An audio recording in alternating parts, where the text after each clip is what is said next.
With hundreds of thousands of Aussies employed by our small business sector, it contributes an annual turnover of around $170 billion. But business is business, and despite the sector's strong presence, there have inevitably been some franchising failures.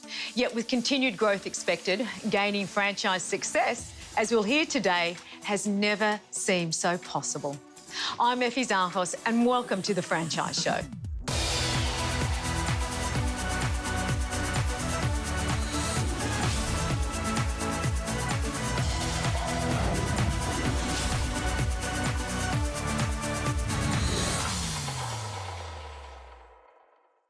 It's not uncommon for people to undertake career changes, and complete 180s at that. Now, franchisees are commonly among that category. And for former successful banker Greg, well, he made the leap from semi-retirement to owning a Michelle's Patisserie Cafe, a transition which Darren found has ultimately proven an award-winning decision. Why did you, after your long career in banking, decide to start your own business? We chose Michelle's because, one, it had an extensive network, had a lot of experience, had over 300 stores, and it was quite popular from what we saw at the shopping centres when we researched. But also, it's very important to look at who owns Michelle's as well. So we had a look at the franchisor, and the retail food group had good management, good experience, and then our broker came up with an opportunity in Toronto, because we wanted to have a look at an underperforming business. We didn't want to buy a brand new franchise. My wife fell in love with Leighton Macquarie as soon as she saw it, as soon as we drove down the main street. And that was what got us interested. And then we did all our research, and here we are today. What type of training did you do before you took over and then after you took over? We both went and did a coffee course independently of Michelle's, just to make sure we liked making coffee.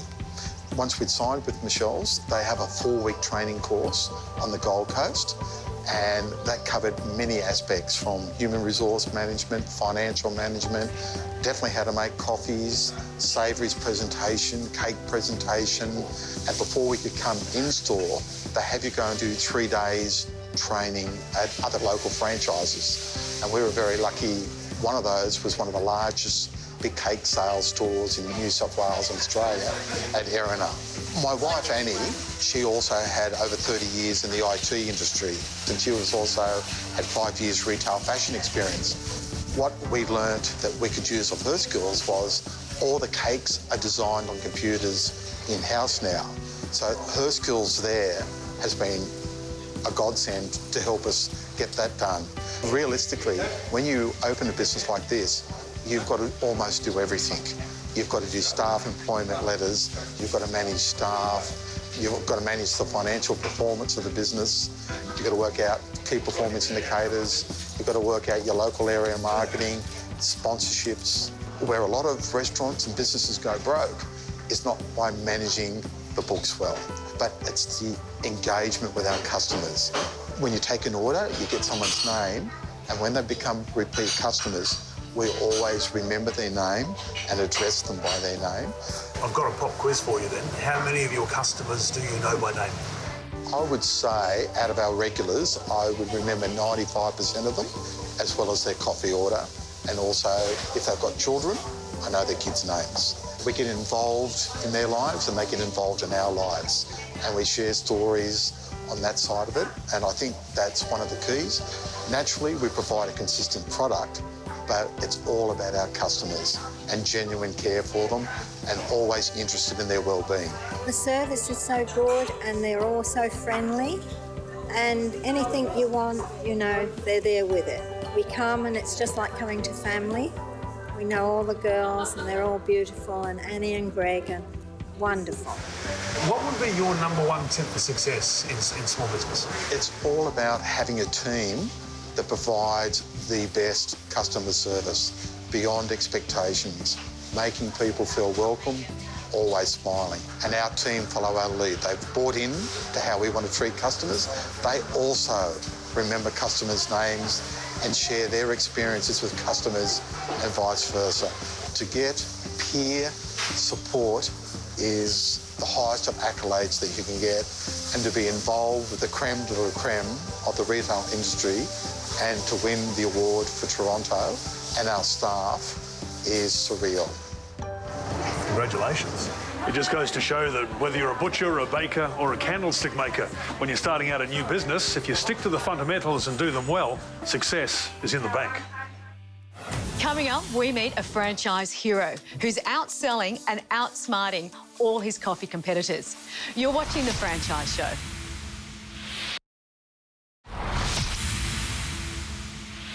Hi, you're back with The Franchise Show and I'm Effie Zahos. Now, running a franchise and being supported by the brand comes with countless benefits, but often there are some operational restrictions.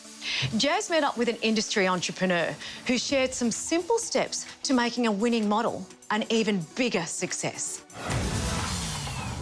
Recent research has found, just last year, that more than 2/3 of the world's population, when surveyed, now believe that a career in business, entrepreneurship, is actually a good career choice. And we now know from that same findings of the research that 21% of people surveyed, they're going to start a business within the next 3 years. So that's 1 billion people are going to start a business in the next 3 years. That's incredible. And what about success rates there? Well, the research also shows, sadly, that 60% of businesses will fail within the first 3 years, and findings also show that 44% of those businesses will fail due to poor leadership and management choices.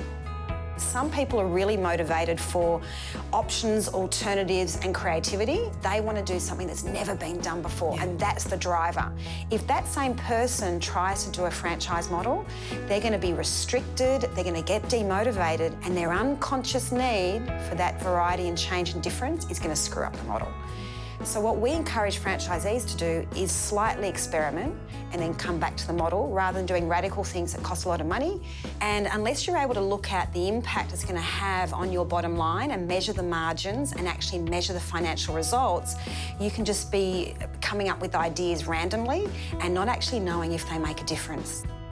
When it comes to strategic decisions around expansion and growth strategies, we really encourage people to look for expert experience and advice in those areas. So it would be going back to the brand, going to mentors, and also going to professional coaches around your own leadership and your own development. There's different attitudes, motivations that are required for different stages of business. And when we're working with really small businesses, knowing what's needed at that stage of business is important. And as a business matures, the leadership style of the business owner needs to mature as well. In terms of blind spots, these are the areas that we just don't know that we're not covering in a business. What's fantastic about the franchise network is you can go and find those other people who are really excelling in the area that you don't. And you can go and spend time with them, go for coffee, have meetings, go to national conventions and conferences and get time with those people. All stakeholders need to be on board because everybody's hands need to be on deck for a startup. It takes enormous resilience, motivation and drive, and that is usually one of the key reasons why people succeed is because they've got grit and they had the stamina to outlive those who give up at the first hurdle. Make sure you grab yourself a copy of the February issue of Money magazine because inside is your complete guide to the franchise world, all the pros and cons that you need to help you sift through this dynamic sector. The Money magazine, out now.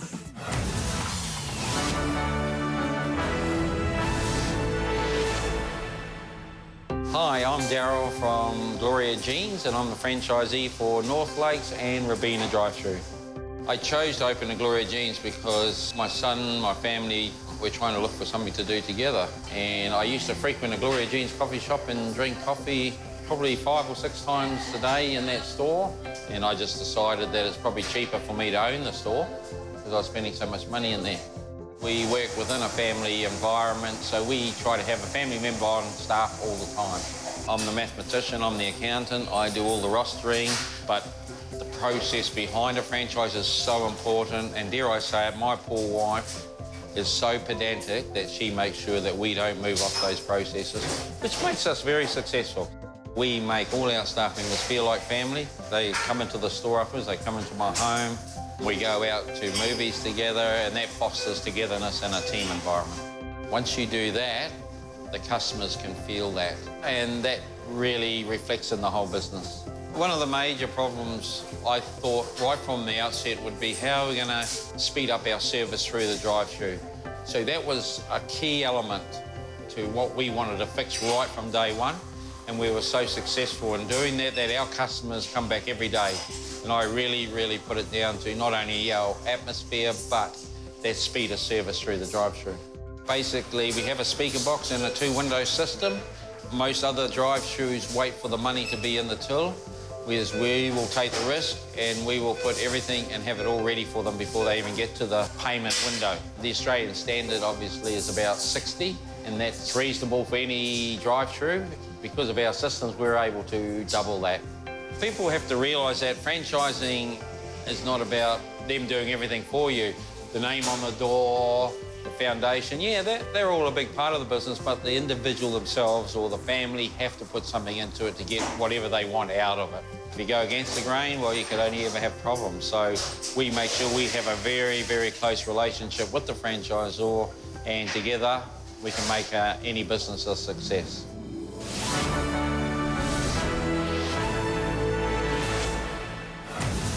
Next, we hear from a franchise whose business is always on the go. This is The Franchise Show.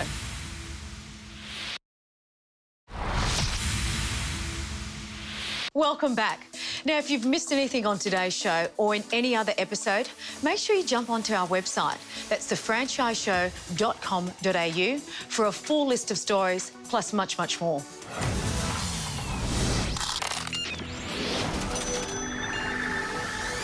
When your business becomes a success, you're most likely to attract the attention of your competitors. It's important that you protect your business by ensuring that your employees' know-how that they've gained through working in your business is protected contractually. The best way to do this is to ensure that all of your employment contracts have confidentiality clauses, intellectual property clauses, and potentially a restraint of trade for your more senior workers.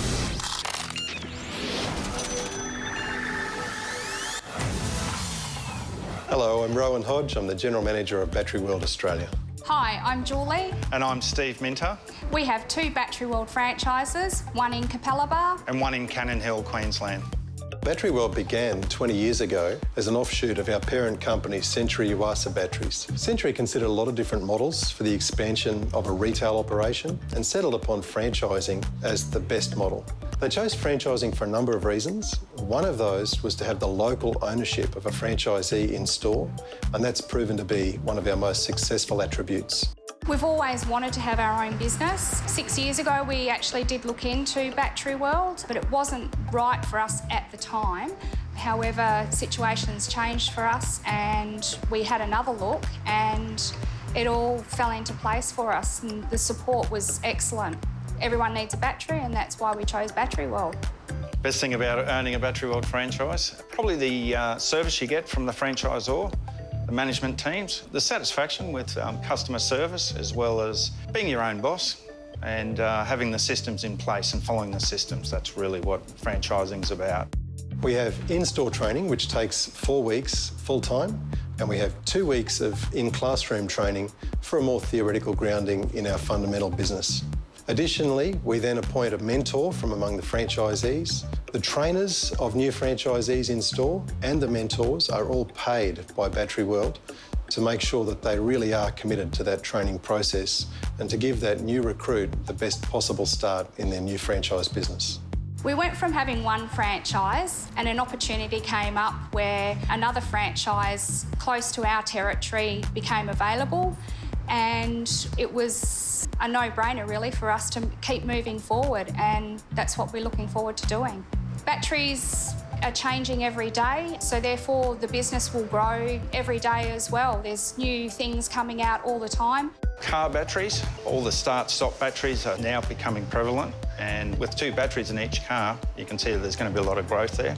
Also, the solar side of it, Batteryworld's going to get into the solar side of households. That's exciting, and we're looking forward to that.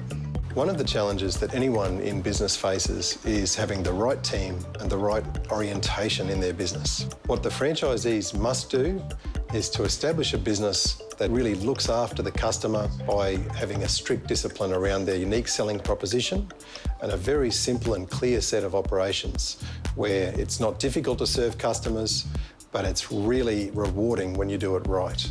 Customer service is extremely important. I'm a big believer in wanting to be able to go into a situation, in retail in particular, and know that I'm getting the best service. So it's important for me knowing that we give the best service to our customers as well.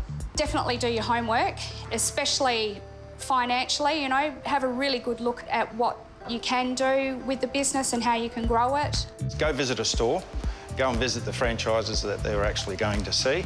Meet the people in the store that own the store, the staff, and make sure that you actually go and find out what's happening behind the scenes.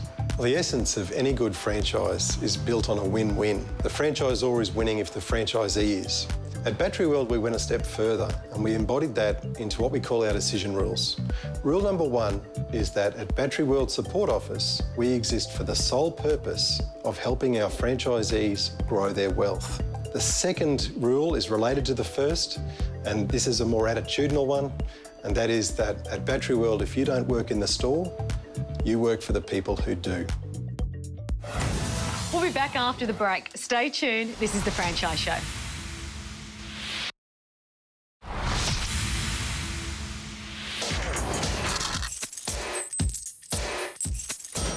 It's an awesome feeling when your business starts to become profitable, and it can be tempting to consider opening a new outlet. After all, it's a chance to double your money, right? Well, yes and no. Along with the chance to expand your customer base, operating multiple outlets can provide a valuable benefit called economies of scales. And that simply means fixed costs can be spread over a wider number of outlets. Now, in addition, with your current business proving its success, it could be a lot easier to secure business finance. But juggling the needs of more than one outlet brings a whole lot of challenges. And frankly, history is littered with big companies that have stumbled on expansion plans. From a financial perspective, it can take time for a new outlet to become profitable. Will your business cope with that? Can it keep up with that demand? More importantly, adding extra stores or offices can be a daunting management task. That's because every one of your outlets represents you, your brand, and you've got to maintain that quality. Expansion can offer the promise of great returns, but without adequate management of each outlet, you could find that those great returns are temporary. Because for your customers, it's quality, not quantity, that counts. Australia is the most densely populated franchise country in the world. We take franchising on more than the Yanks do, believe it or not. Every Australian, part of their dream is that they want to own a business, and the best way to do that is through franchising. It's not a set and forget system. You can't buy a franchise and put a manager in and walk away. You actually have to be involved in the day-to-day running of the store. The risks in franchising are reversed compared to an independent small business by and large. So I think franchising will continue to grow and it'll get into different business sectors. I think when you first start out, maybe there's some unrealistic expectations about it might be easier or a lifestyle choice. But the reality about it is, in a franchise model, it's a lot of hard work. Well, franchising is absolutely critical because small business is so important to the Australian economy. It's small business that feeds us, that employs us, that does so many of those daily services. And franchising is so important for small business because franchising is a model that works. And there are so many small businesses out there that have grown through the power of franchising. Well, it comes down a little bit down to definition and who's counting, but by our figures, there's around about 1,500 franchise systems in Australia. Of that, there's probably around about 80,000 franchisees. And Griffiths University have done a study and says that they are directly employing over 450,000 people. If you've never been in business before, franchising is probably the safest way to go. People who are fairly naive business operators need some help. Coming into a business where you don't have to relearn the mistakes that someone else has made. So that's what franchising is all about. For anybody looking to buy a franchise would be find something that they like to do.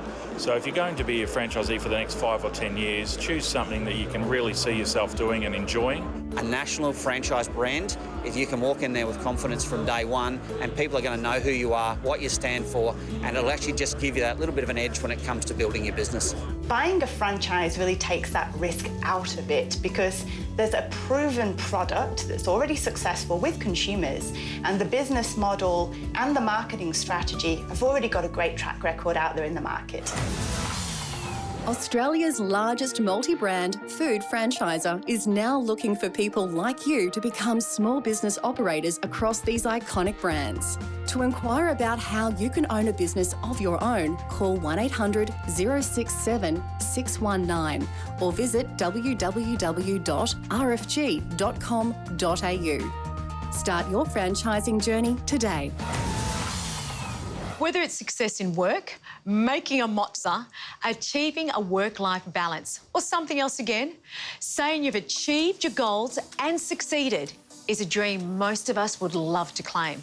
Now, as you've seen today, it is possible, and most certainly within the franchising and small business sector. Well, that wraps up our first show back for 2017. I'm Effie Zahos, and on behalf of the team, we look forward to your company again next week on The Franchise Show.